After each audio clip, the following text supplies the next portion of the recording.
Hey y'all, this is Walter with Outdoor Addicts. We're on episode 3 of our Over the Road podcast. It's me and Jacob Sandlin. Yep, that's me. We are currently on our way to the cabin in Illinois. We wanted to do a little podcast about a couple of different topics about cull deer, trail cameras, and some deer hunting strategies Yeah. that apply to hunting public or private land, just deer hunting in general, and all the topics around that. Yeah, kind of what it's done to the industry, things like that. Exactly, and so the first one I want to bring up is the cull deer. Yeah. I've been seeing a lot about this stuff on social media lately, as far as like cull deer and stuff. Yeah, like should you kill them? Should you let them live? Yeah. What's your definition of a cull deer? Because that seems to be vary from person to person, kind of thing. Yeah, so I kind of got mixed emotions on that. Like, Yeah. I really don't know how to think about this because growing up, I've always been the cull deer guy. Like, Right. if it's a spike, like, or like not a. Yes. If I don't see potential in that deer, I'm culling it out. I almost feel like people use that as a good excuse to kill some small deer too. You know what I mean? Yeah, yeah. I've definitely seen that. Like, oh, this deer. And I think that might have been why I was doing that. Like when I was a like young, confirmation younger bias kid. kind of thing. Like, Yeah, kind of like oh yeah, well, a coping thing. Like, oh yeah, I shot this one because it's a cull deer, but really I just really, it's a year and a half old deer that was just a little 6-point. yeah, really it was just a spike, and I was like, well, he was a little messed up on one side. Walter, that was a kicker. And I yeah, it was a 6-point with a kicker, man. And I really think I should have just been more like, I shot that deer because it made me happy, and I was in the moment and I wanted to shoot that deer and just been happy with my deer because I was. Right. Instead of trying to cope and grasp at the walls for some Make an excuse for it, yeah. Yeah. But it did do me good luck because I had I had pretty good genetics on there. I don't know if it had anything I'm not to do saying with that they're not cull deer. There obviously is. So, I don't really know, but now that it's kind of grown up and I've been hunting for, 2 decades now, it's like I'm kind of a little on the other side of the fence. Now I'm like, well, you don't really know a cull deer, especially kind of the more I learn about deer. I mean, so many things can affect their antlers from what I've kind of gathered, like an injury or malnutrition one year or a drought. Any of these things, and then the next year I've heard these stories of these deer that people thought were cull deer, and the next year they gain 30 inches and they're huge deer. Yep. And it's actually something you'd want all your does to have. We've actually seen that on camera before too, like a small deer one year that, for whatever reason, didn't look like it had too much potential. Then the next year, like, let's give this deer one more year, and he's gonna be on the list. Sure enough, Dandy, he's gonna be on the hit list. Yeah, exactly. And I've seen that a lot. So I'm kind of like, you really don't know what a cull. And then I've also heard this new thing coming up that does mainly hold the genetics. I know that. I was actually just about to say that. So, is cull deer even a thing? Is the question. My take I think it's definitely a thing. It is a thing, but at the same, my thing is, I think my stance on it is there isn't a thing as a cull deer. There isn't. There isn't. Why do you say that? Because I think, now I could be all wrong, but most deer with the proper nutrition, and I guess this kind of is biased because it depends on your definition of a trophy deer. Right, yeah. Kind of varies. Yeah. I think you'd be hard pressed to find a 5 to 7 year old buck that's not a decent deer. Yeah. I mean, I've not seen very many. I don't know about you, but think about this. Okay, I just want to point this out. How many 5 to 7 year old deer have you seen that aren't shooter deer? Right. I mean, even if it's just like, even if it's 130 inch. Well, that's what I was about to say. Even if it's just a 7-point, or we even had a big 6-point on camera a year ago. Even though it's just a 7-point, that 7-point was 4 inches outside its ears. Yeah, on both sides. Yeah. I mean, you're talking about a huge 7. Yeah. Which in my book was a shooter. Yeah, but when that deer was 2.5 years old, a lot of people felt, well, it's just, he don't have that much potential. It's just a little sick. It's probably a 6 point or 4 point at that time or Because he's whatever. a basket 6. Yeah. And there is no telling what he'll be this year because we didn't harvest him. Yeah, we didn't harvest him. Yeah. That deer will be 6 or 7 this year, something like that. Yeah. I have to look. I actually forgot. But I think he'll be. I think he's going to be bigger than that. Yeah, he definitely will be. And even if he is a 7 again this year, he's going to be a big 7. Right. A big 7. Because he grew 2 years ago, he was an inch or 2 out past his ears, smaller tines. This year, his tines grew. Yep. And he grew 4 inches outside his ears on both sides in 1 year. Which is not, I mean, we're talking realistic stuff here. I mean, I'm not. We're talking about Alabama deer, too. Yeah, we're not talking about some crazy Boone and Crockett farm where we only shoot 180 inches. We're talking real life scenarios on, I think this applies to most everybody in the hunting industry, the 95%. Yeah. I would say. Yeah. 95% of the hunting industry, let's be honest, is going to be guys like me and you that are right, this hunting, managing their scenario. land or their hunting property. And let's be honest, we manage our properties extensively, and it's hard pressed to find a 170-inch deer on anything. Yes, yeah. Okay? So most people, I agree, this is why I say this, most people are shooting 120 to 150-inch deer. Yep. It is hard pressed to find a 7-year-old deer that is not going to fall within that category. And even that 7 point is 220 pounds. Right, he's a big bodied deer. A huge bodied deer. Yep. So I think a trophy deer falls within that category and is mature. A mature deer. Yeah, and I feel like so if you're after mature deer, I mean, I don't think there is a cold deer really necessarily, unless he's injured or obvious cold deer right. things. Yeah, no, got one horn. I had a buck one year on camera several years ago that it actually ended up being a really cool looking deer because I think he must have been hit by a car or something because one of his antlers grew straight out, like it didn't go up, it went out. The other antler was obviously just a normal looking side, but if you got the right picture of it, it looked crazy from one side because that antler was literally going like straight out. Yeah, it's going like horizontally which I out. think is super cool. It looked really that would cool, put that deer on the hit list. But at the same time, like by definition, when that was a small deer, he would have been a cull buck. Most people would have shot him when he was 2.5 years old. But I didn't get this deer on camera until it was 3.5, 4.5 years old. I mean, he was a big deer at that point. So I'm like, well, is he a cull deer? Well, I don't know, right? Like, yeah. It was definitely a cool looking and I do deer. think there is cold deer, like the obvious cold deers, like we said, like an obvious cold deer got one side of his rack, Exactly. or different scenarios. 3.5 stuff like years that. old and he's still a spike. Yeah. But as far as like trying to grow giant deer and weeding out these deer that might be a 6 point or something that people are calling a cull buck, that's a young deer, I don't think you can tell until they get old enough. And at that point, let's be honest, when a deer gets 6 or 7, you finally decide it's a cull deer. Let's be honest, that deer's been mating for 6 or 7 years on your property. He's already spread the genetics. Yep. What are you really saving? Right. You're not really gonna. I mean, you might as well just let the deer live at that point. Let's be honest, because you're not really doing much good. Right. I mean, the deer's 7 years old. What are you doing? Saving this last breeding cycle? I mean, exactly.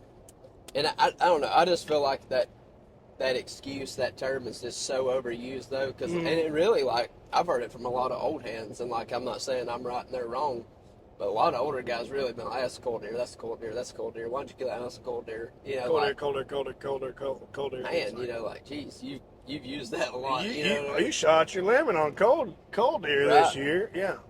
And so, and think about this: if what they're saying is true, that most of the gene percentages comes from the does, then that kind of further supports what we're saying, or what I'm saying is that you're really not doing any good then, because if it comes from your does, you can't determine which does have the better genes and not anyways. Right. Because you can have a big, fat, healthy doe that's putting out bad antler genes, and you're not going to know. You might have a small yearling doe that's putting out the good genetics, and you don't know that either. Right, and that actually goes up into the point too where we've heard a lot of people give the advice of kill your younger does and let your older does keep going, kind of thing. Is that not the craziest? It's like, thing? are you like? That's crazy to me because it's like, what will they say? Like, oh well, you don't know if those young mamas are gonna be good or mamas not, or good mamas or not. Like this old mature doe is gonna be a good mama. For one, you don't really know that. Like, how you gonna know if a doe's a good mama or not? Yeah, maybe the babies are with them a little longer or what. They nurse better or something.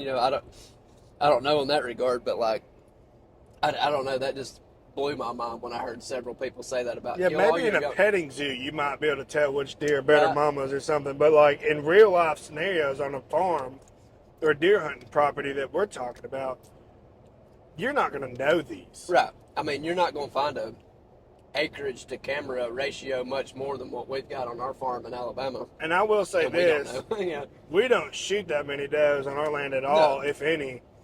And our properties went from 0 to 100 because of that. Right.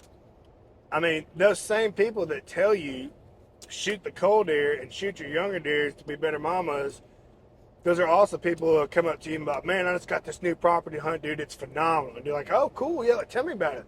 It hasn't been hunted in 100 years, dude.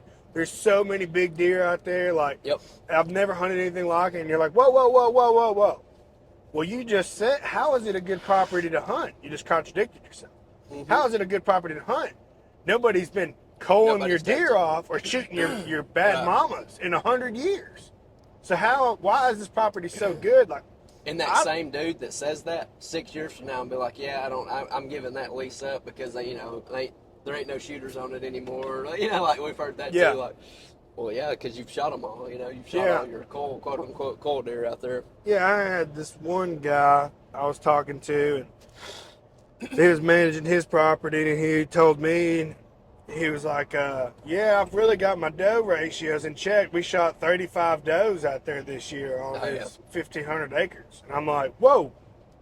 35 does. You shot 35 does? He's like, yeah, I think we're getting close to that 1-to-1 ratio now, man. I'm like, dude, and I could be all wrong, and I'd love to hear from y'all, because I'm really trying to get this nailed down, but to me, if you go into a property and shoot 35 does, if you're running out of bedding area, or something like in one of them scenarios where you can't feed that many deer, right? Or you're running out of food, or you're running out of bedding area. Show me a spot that you're out of bedding area and out of food.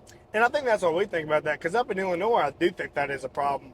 Right. Where they need to do stuff that's like that. That's a different scenario. But to our scenario, show me a farm in Alabama where you're running out of places for deer to sleep.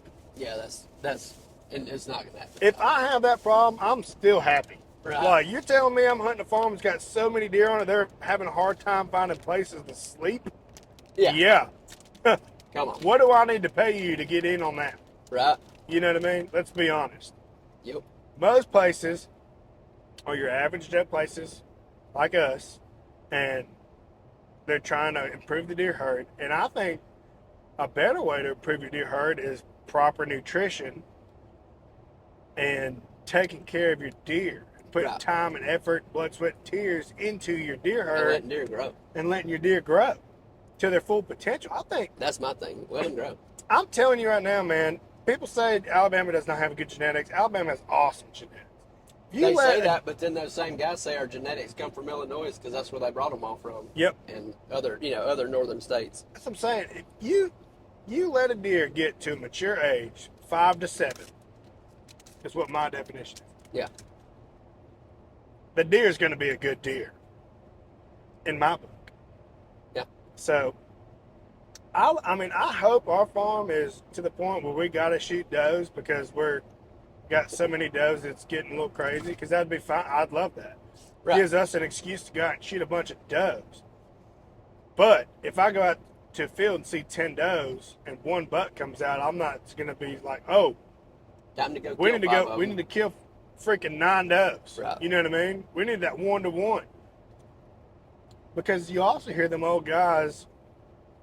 I mean, we're animals, deer animals, deer haven't had sex in 8 months. They're wandering around. If I'm a buck and I go in the field and there's 15 does out there, I'm a happy camper.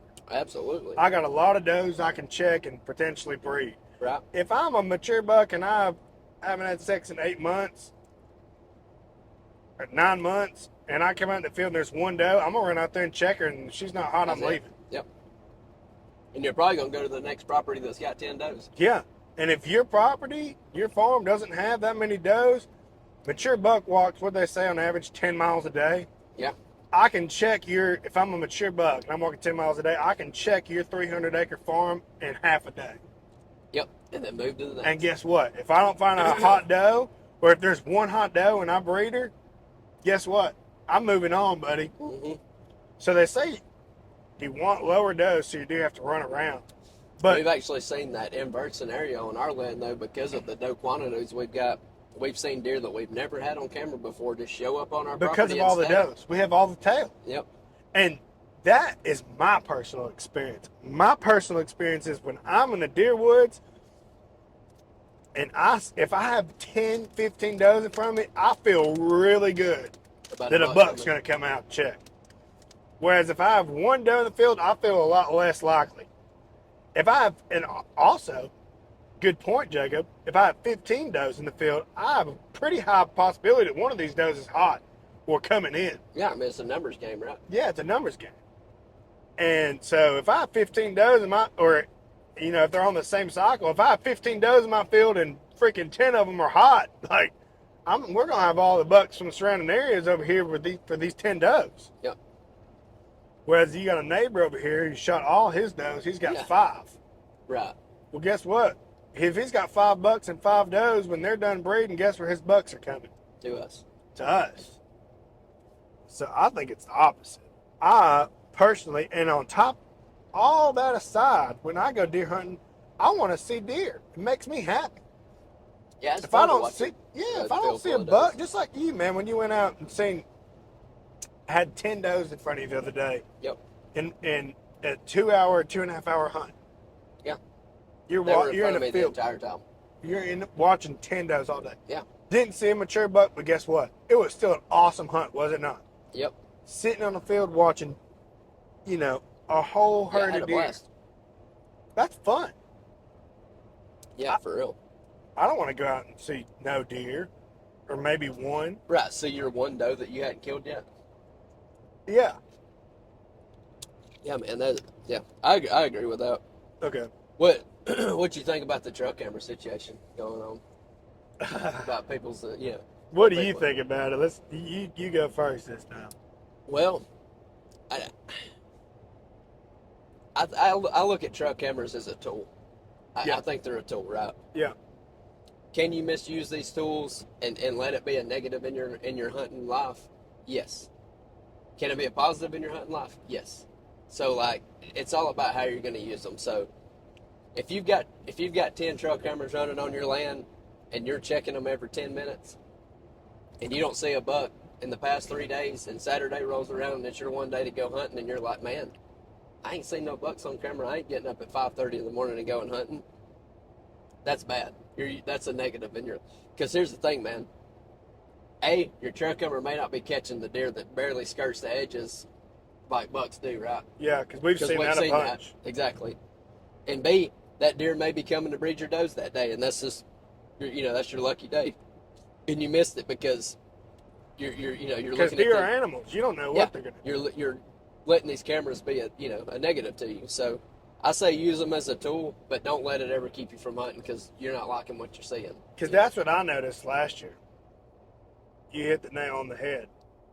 I was finding myself not as amped and driven to hit the deer stand because I was like, man, like I've got these deer patterned and he hasn't showed up on my camera, my target buck, and so I don't really want to go out there, and I wasn't really pumped up. Well, what happened?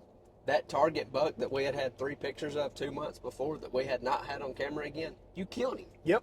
Because he didn't come in front of the camera. Yep. He skirted an edge. He went a back way trying to find a doe, but you seen him and you killed him. Yep. So that's the point I'm making. Exactly.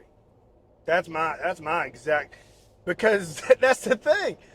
Mature bucks skirt the edges. They don't go, and let's be honest, 9 times out of 10, just like us, your trail camera's on a deer feeder.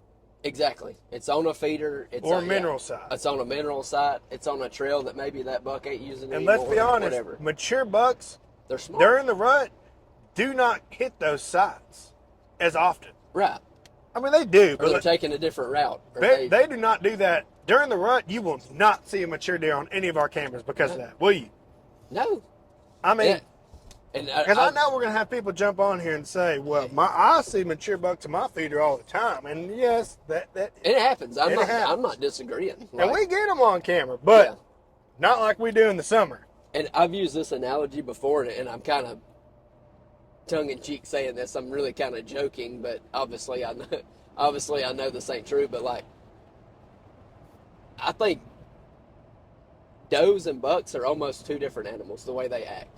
They are. And I'm not, and obviously I know they're the same breed of animal. I'm not saying that, but what I'm saying is like, we'll have a camera running on a feeder, and we'll get 10 does that come to it every single night. Same 10 goes. Same way during the daytime. We'll have the same group of does come to the same feeder. You can pattern them like clockwork. They come to it every day. Well, this buck, we may have a picture of it 2 months ago, and we may not see it till halfway during deer season. We might not see it again until April. Like they don't pattern the same. They're not as frequent. They have a different mentality about them. It seems like, you know. Well, So, and that kind of goes back to the doe thing. If you bucks are all over the place, but if you got 10 does that are patterned, because you got a lot of does on your land that are coming to your feeder into your field using your land like clockwork, your odds of that deer coming out to where he's not normally going to go are a lot higher. right. Because you don't see him on the camera, and when we do get him on the corn feeders, he's not eating corn. Yeah, he's looking for or protein feed or mineral or using the food plot. Really, he's skirting through. We're getting him passing by looking for does. Yeah, well, that we're at the feeder. Exactly, and that's why he's there. And that brings up a good point of 2 years ago, that nice 8-point I killed off our land.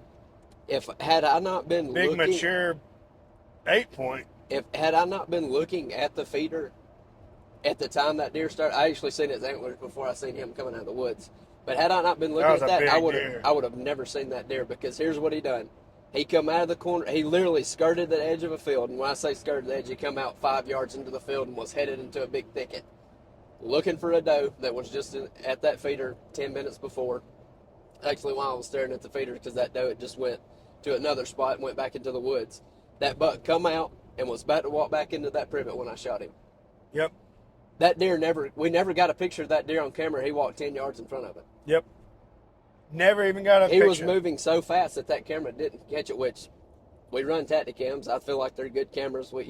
But he just barely skirted it. Skirted I bet the if we was to go back and look, he just barely skirted the edge. That's what I'm saying. Where I've watched so many times the deer not get caught on that camera. Yep.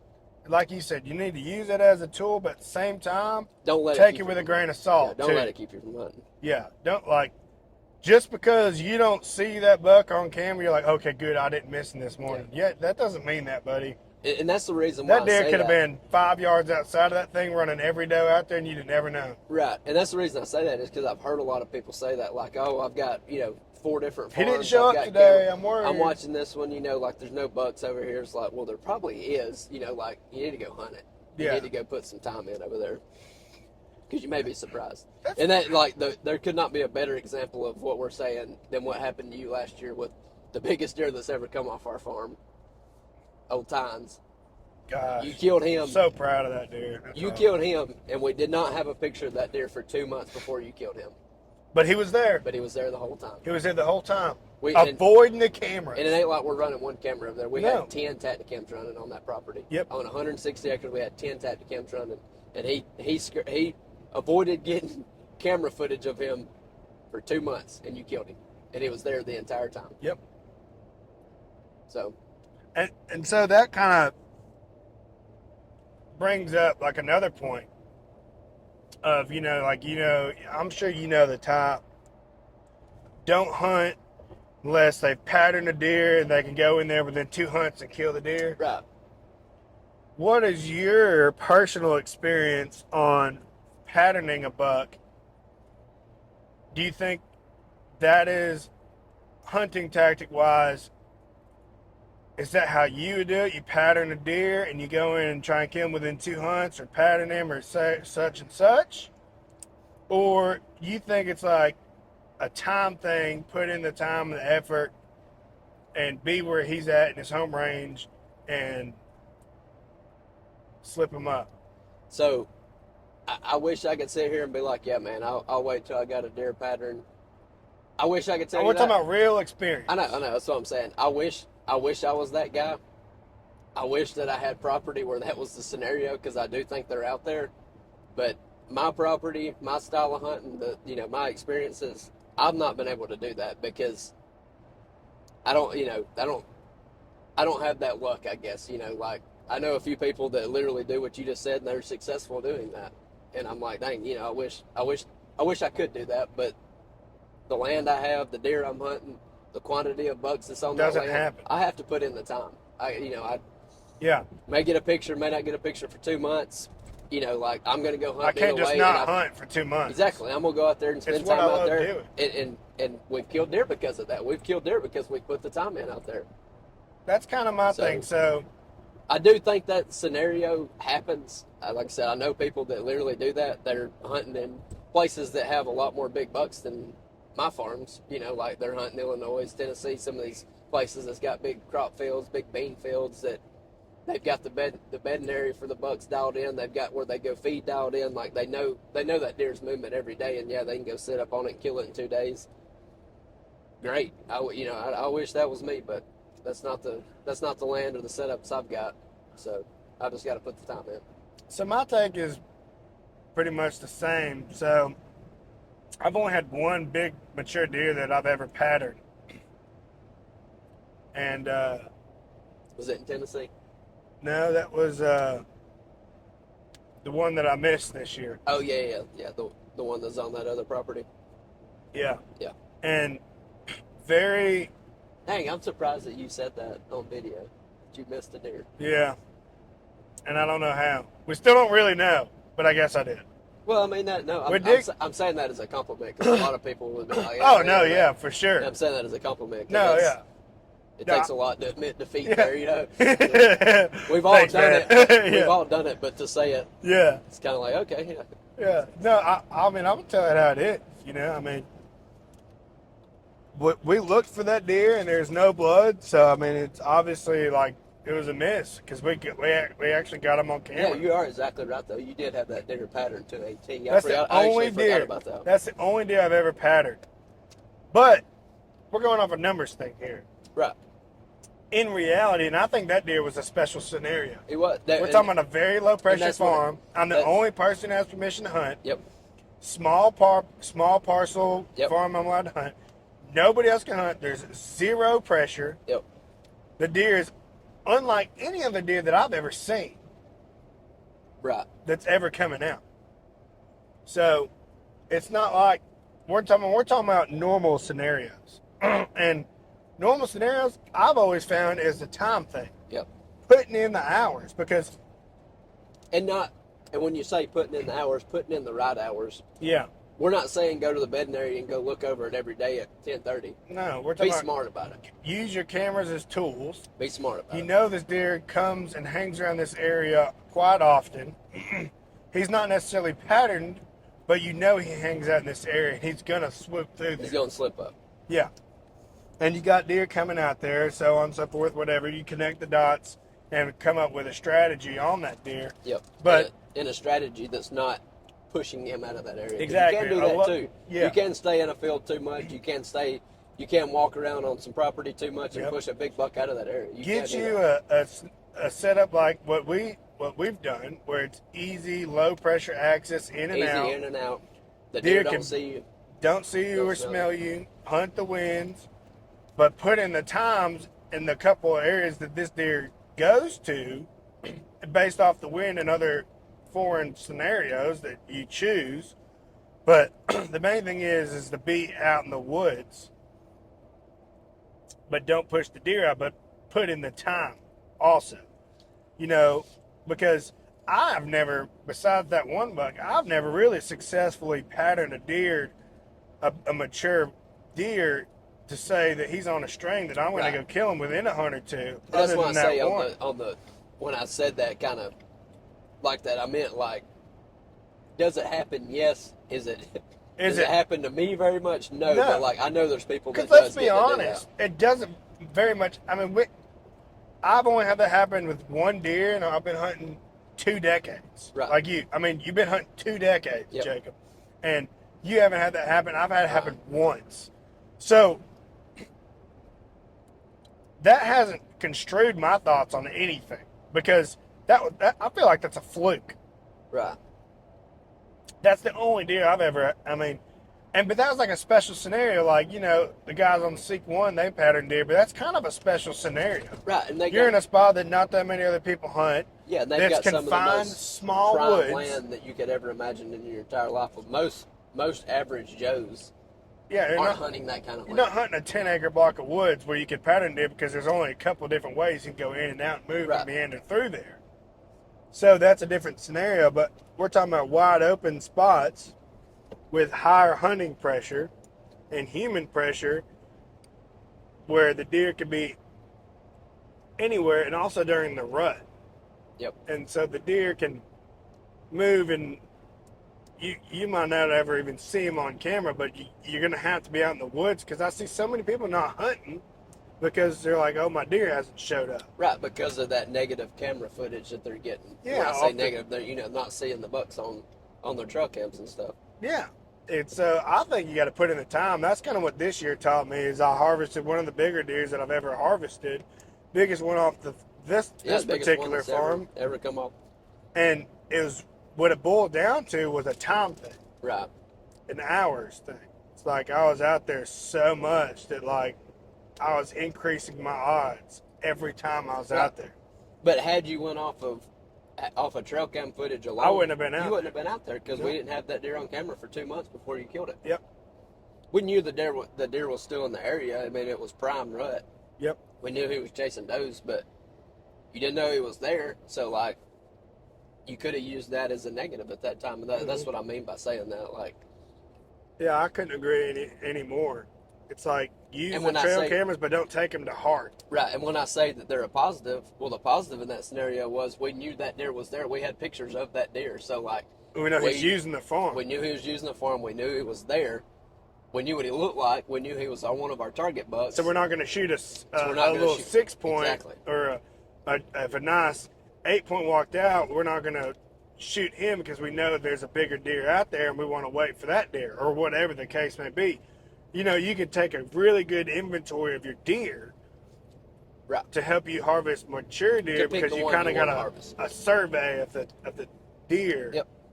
A very good idea of all the deer that are using your farm. Yep. So you could use that as a positive. Exactly. But don't not hunt. Exactly. I like that. See, that's exactly right. I think that's the best way to do it, and I think it's a time thing. Yeah. I think you're right, because at least in our experience, it's a time thing. Like, you got to put in the work. Stay in the woods, man. Stay in the woods. Enjoy yourself. Be out there in the woods. And that's kind of my strategy. Is I'll find an area, even on public land, with the deer use a lot. I could take a survey of what's going on with, whether that be trail cameras or whatever, or just time in the woods, and not necessarily saying we pattern deer on public, because we don't, but the more times you're out there and you got a good general idea of what's going on, you put yourself in the right position, in the right spot and set up, it's only a matter of time before a deer that you're happy harvesting is going to walk through there. Right. But it's not going to happen if you're not in the woods. It's not going to happen if you're not in there. And certain days and times are better, obviously, but... Or if you go in there one time and you're like, man, all I seen was one doe this morning, I ain't going back to that spot. Well... That don't mean nothing. Yeah, you spent 4 hours in one spot that's on an 85,000 acre public land parcel. Yeah, you're probably not going to see more than one doe right there, right? Well, that's kind of the thing. Spend a little more time in there. If you just went off that, someone would have went and hunted deer that I was hunting, you'd have hunted there freaking 35 times before you'd have killed that deer.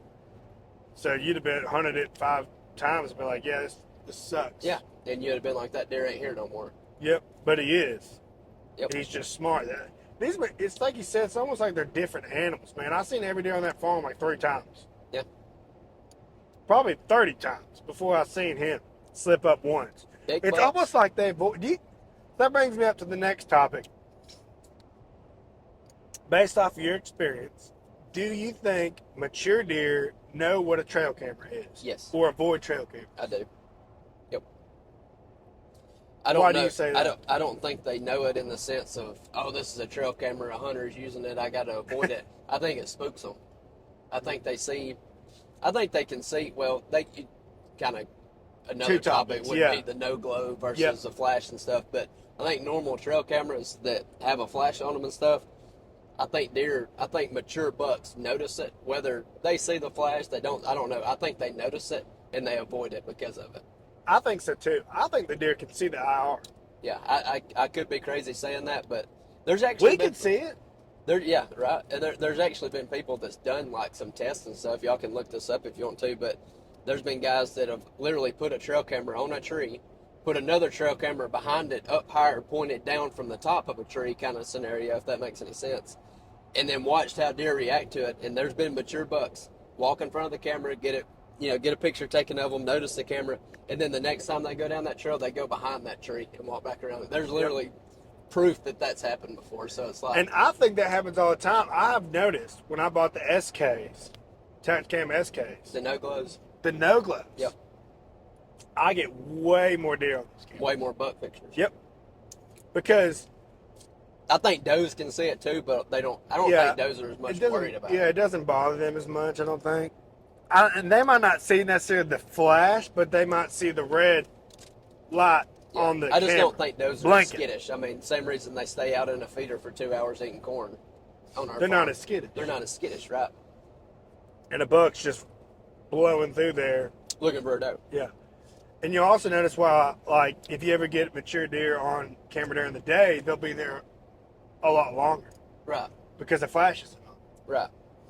Another thing what makes me kind of believe that they see the flash is you can see, I don't know if this is true or not, but they're always looking at the camera. Their eyes are lit up. That's funny you said that. You took the words out of my mouth. Have you ever noticed that? Like, Yeah, most deer, of the pictures you get, does, they're looking bucks, at it. they're always looking at it.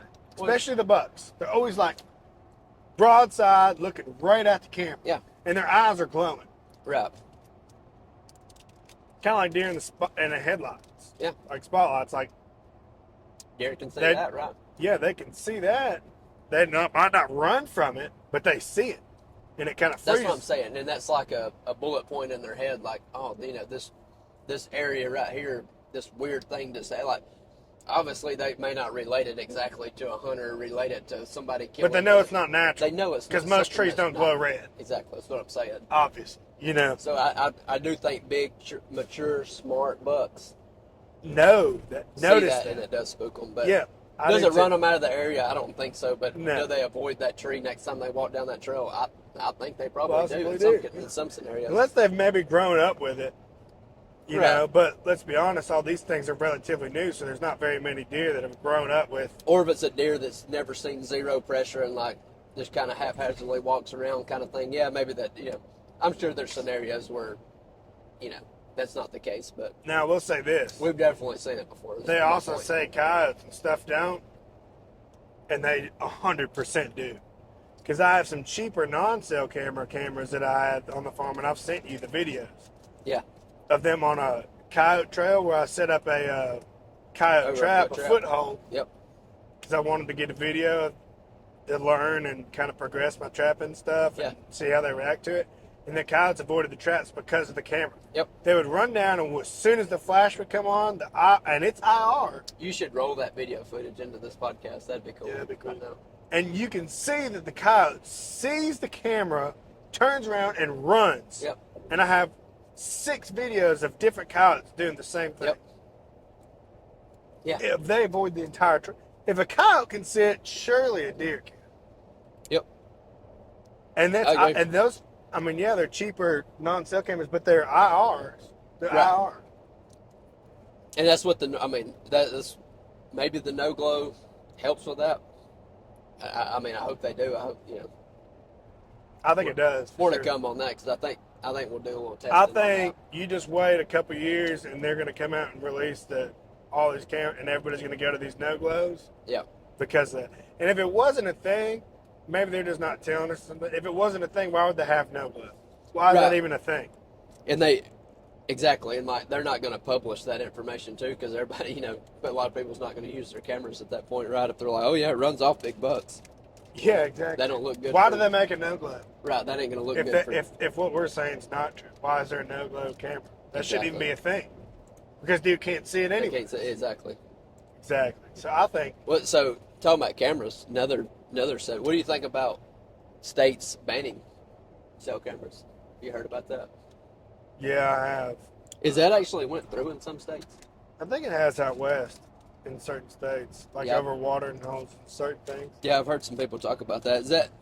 I guess their thought on it is not wanting to pattern deer, not wanting to. Yeah, I will say it's a huge handicap. I mean, cameras have helped me be successful. I'll be the first one to say it by a lot. I mean, Do you think that it's a legitimate thing to ban them for a state to ban them though? Do you think that's actually like? man, I know cameras, let's be honest, cameras get a lot of deer killed. Yeah. Not necessarily from like almost, the illegal standpoint, like get a picture, go out and shoot it at night or something. But right. No, that's not what. Yeah, I meant like from a legal. No, standpoint. I know. I was just saying that. But I agree with what you're saying. I'm not disagreeing, but I almost think that it may be a positive in a regard too, because that same hunter that has a picture of a 160-inch deer and only targets that deer like we do. If that hunter did not have that cell camera and he goes out in the woods and he sees a 120-inch 8-point and he kills it and he's done for the season kind of thing, which one would you rather have got killed? Would you have rather the 120 got killed or would you have rather got the 160 would you rather the 3-year-old deer got killed or the 5-year-old deer got killed? That's well, true. that camera would have enabled that hunter to only target that 5-year-old deer.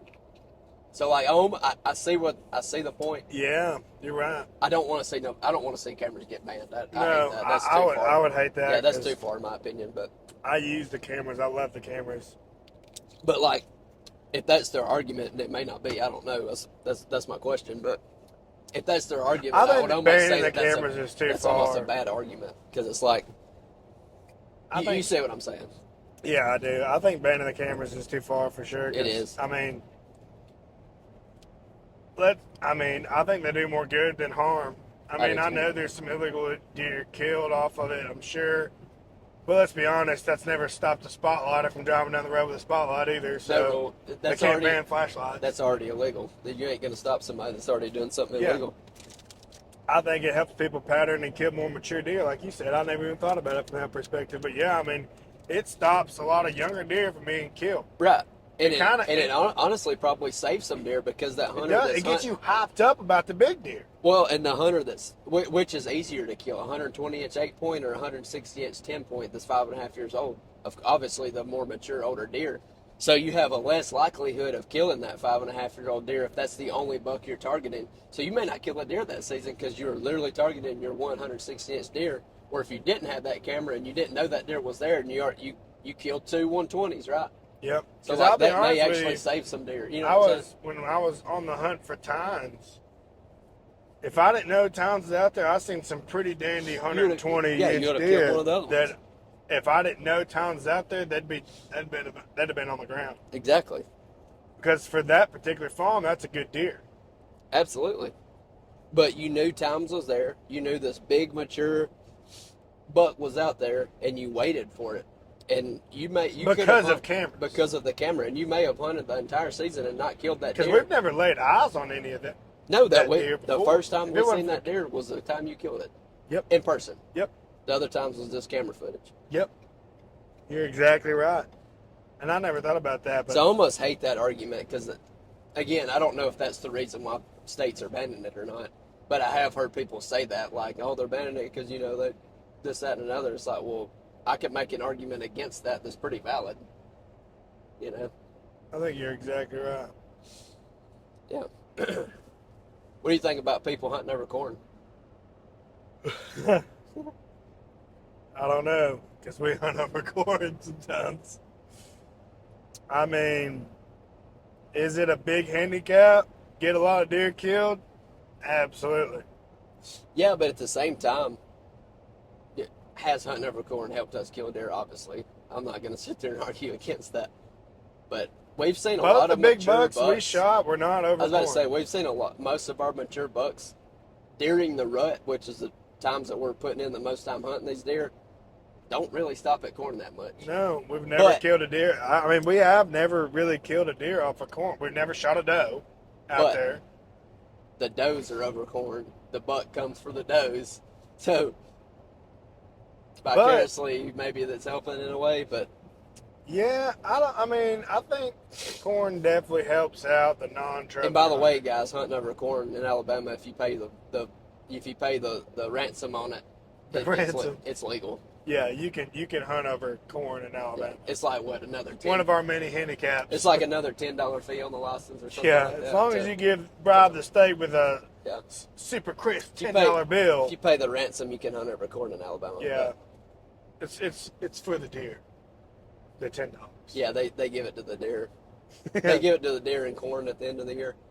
Yeah, how about we just throw the $10 up in the air and leave it in the field? If the deer want it, they'll come get it. And if not, if it's still out there when we come back, we'll just get it back. Yeah, the corn thing, I mean, I thoroughly enjoy being able to feed corn year round because our deer Yeah, need the food. and we don't always just feed corn. We feed a lot of protein pellets and stuff like that helps with antler growth and whatnot. But at the same time, guys, like a lot of people, I feel like are I oh, that's wouldn't crazy. say You it's hunt helped over us corn. kill any deer, though. I Well, honestly wouldn't. The guys that's going to sit here and make fun of us for hunting deer over corn may have a dang gum bean field in Illinois that's 100 And that's going to whatever, bring you know, a lot more a deer. 10,000 acre bean field that they're hunting over. Well, guess what? We ain't got a 10,000 acre field in Alabama, Yeah. on any of our land. So I mean, which one's really baiting, right? Yeah, I Your mean, what- 10,000 let's soybean say- plants or my 50-pound deer feeder out there yeah, over 5 acres. is 30 pounds of week-old corn bringing a lot of deer, or is super Is your crisp, 10,000 acre fresh soybean field. 100 acres of soybeans bringing Right. more deer? I mean, let's be honest, the fresh, Yeah. just bloomed. So are you baiting deer if you're hunting over a 10,000 acre Yes. daggum soybean field? Yes, Of course you absolutely. are. So That's give me a why. break. Exactly. I like hunting over corn. Like I said, I don't think it's really helped us kill that many deer. I mean, I know you do, but I don't think it really has because all the big bucks that we've killed out there have not been over corn. No, you're right. You're right. I mean, let's be honest. If there wasn't corn, the only one that you could possibly say would maybe be yours, but it didn't eat the corn. It was Is it there because there walking was a doe was. But let's be honest. If there wasn't corn out there, that deer would have still been in that field. it was still in a that's clover field. Yeah. That'd have been the only other food out there would have been the clover. Right. So the doe still would have been out there in that field. Yeah, I see that. Maybe even more, because instead of it being in the corner, it would have had, that buck would have had to come in the middle of the field. True, to yeah, check. they would have come out further. So I mean, you're kind of throwing. It's kind of a lot of ifs. What ifs? Yeah. But I mean, does corn attract deer? Yes. But I mean, if you're hunting mature deer, It I ain't don't- like corn's the only thing in them fields. The fields are planted. yeah. I mean, this Soy, not soybeans, but clover, clover and couple wheat others. and what others, Yeah. So I mean, baiting deer is baiting deer. I feel like 100-acre soybean field, a 50-acre clover field, or 5-acre clover field, Yeah, it's still food. for 30 deer. pounds of corn. I mean, food is food, Right. which I've never thought about like that. Yeah. But yeah, I mean, baiting deer is baiting Yeah, deer. Literally, like I've heard people like, literally. I mean, the a guys- garden could be baiting deer. Right, but I've heard the guys that like hunt in Iowa and hunt some of these states where there's huge crop fields laugh at these guys in Tennessee and Alabama that are hunting over corn, and the whole time I'm like, what do you think that 1,000-acre soybean farm is? Yeah. You think they're going out there to just breathe air? And those No. same guys would laugh at someone who, yeah, I have this awesome, my grandmother's got this crazy awesome garden, and this big mature buck keeps coming up and eating out of this Eating her garden, tomatoes. so I shot it off of her garden. And they're Yeah. like, oh my gosh, you buried that deer to the double. What if all she had planted was soybeans? Yeah, It's like, like, exactly. oh, like, Your shooting house over your 400-acre soybean field, that's baiting too, buddy. that's baiting too. I mean, if Like, my whether you want to look grandmother's at it or like that or two not. strips of corn and a strip of Which I would tomatoes. also do, by the way, guys. If you got a 200-acre soybean field, you want me to come hunt but over, just holler at we're me. not shaming people for hunting beans either, though. So, like, yeah, I mean, like you said, I mean, baiting deer is baiting deer.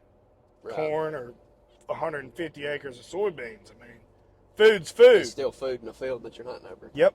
Still. Honestly, you could go as far as say it's hunting over an acorn tree.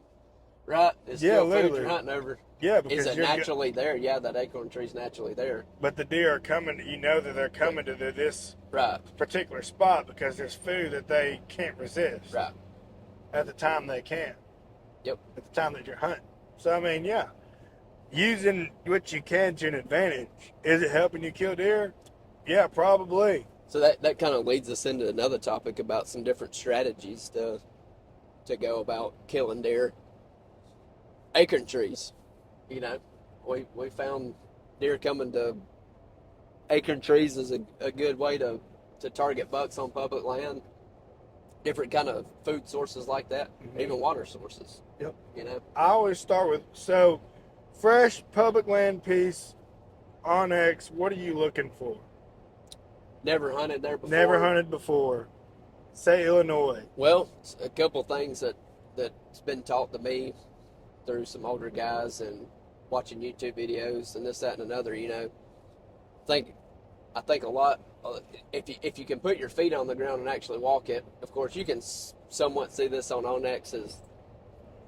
We've had good luck hunting transition zones, and what I mean by that is like if you got a big thicket of pines and it transitions over to a big thicket of hardwoods, that space right there where they transition, for whatever reason, that seems to be a good spot to look for deer sign in that area. And that's kind of if you put your foot on the ground and walk around, look for deer sign like that. If you're strictly just looking on Onyx, I really like to find them saddles. You know, like if you can turn on your topo map.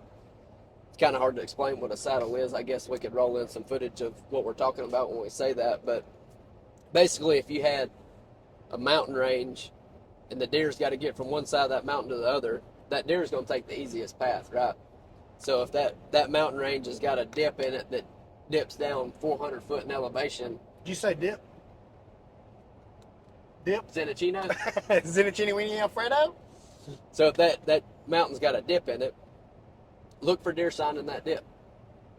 Look for deer sign in that zen right there in that mountain. That 6 milli gumpilly. That 6 milli gumpilly in the mountain right there. Deer like zen too.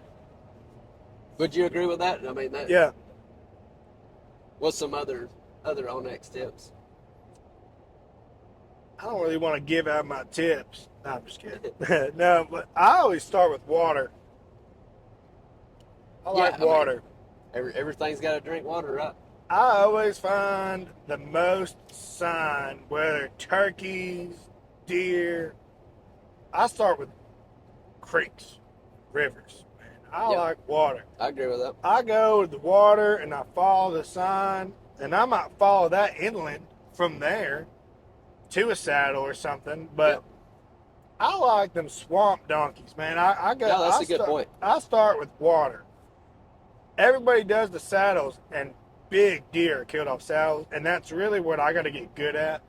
Because Illinois public land's a bunch of saddles. Oh yeah, I mean that. And I hunt a lot of saddles and rut funnels. Did I explain the saddle good? You do. How you? Yeah, path of least resistance. Right.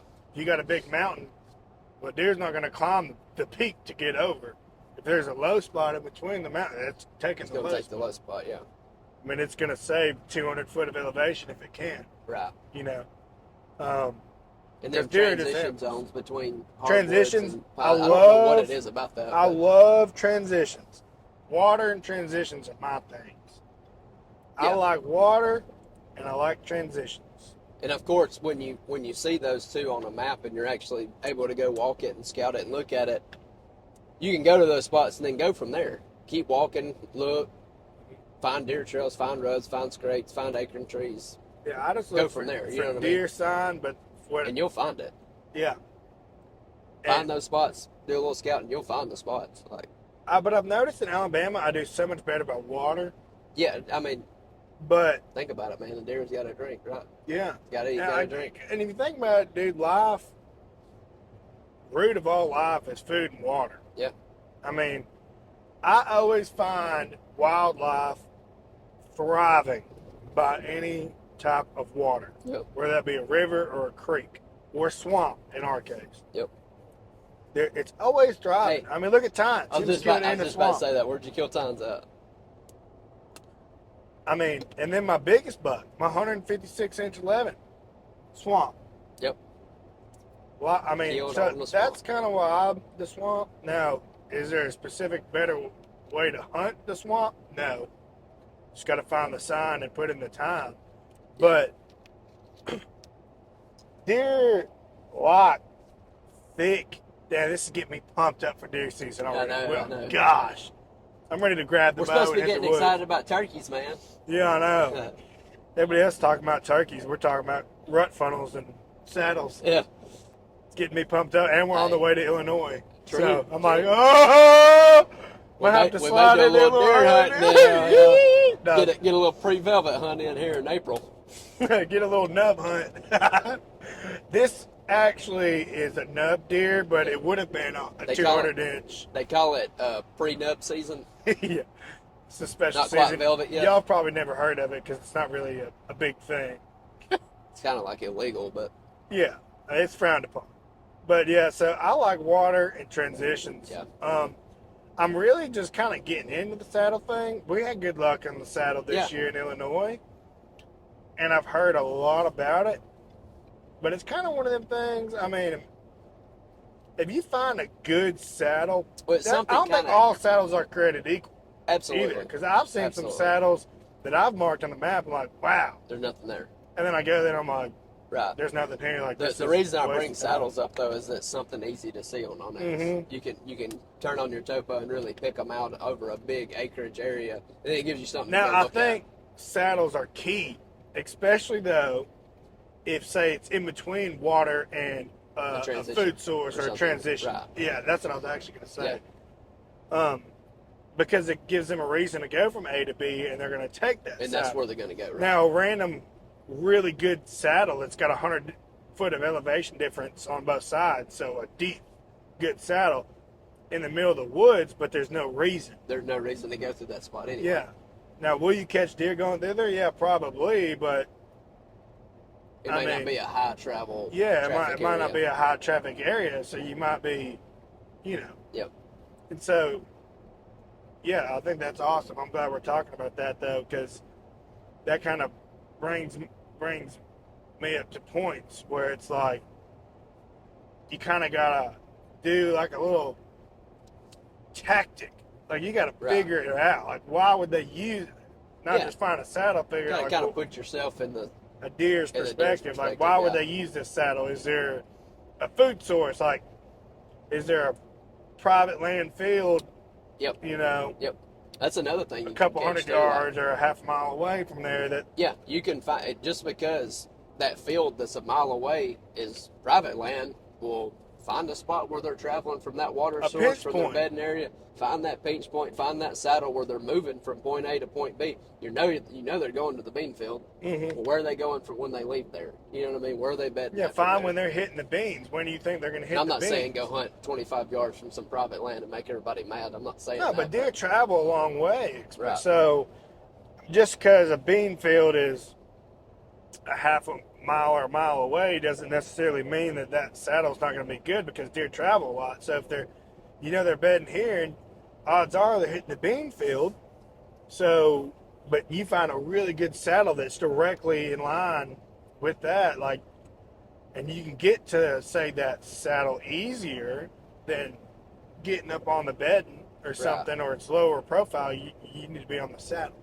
Yeah. And that's one thing I'm super pumped up about this public land Illinois, is it's going to really progress our deer tactics, because we're going to get to figure out, and we're going to have a lot of land to cover. To sit there and figure out, and a lot of room to meander and navigate through. And test different theories, test these different things that we've seen, and boots on the ground and see Right. what works out better, because And nothing really beats the boots on the ground thing. You know, like obviously you gotta start somewhere when you're looking at a brand new piece of property.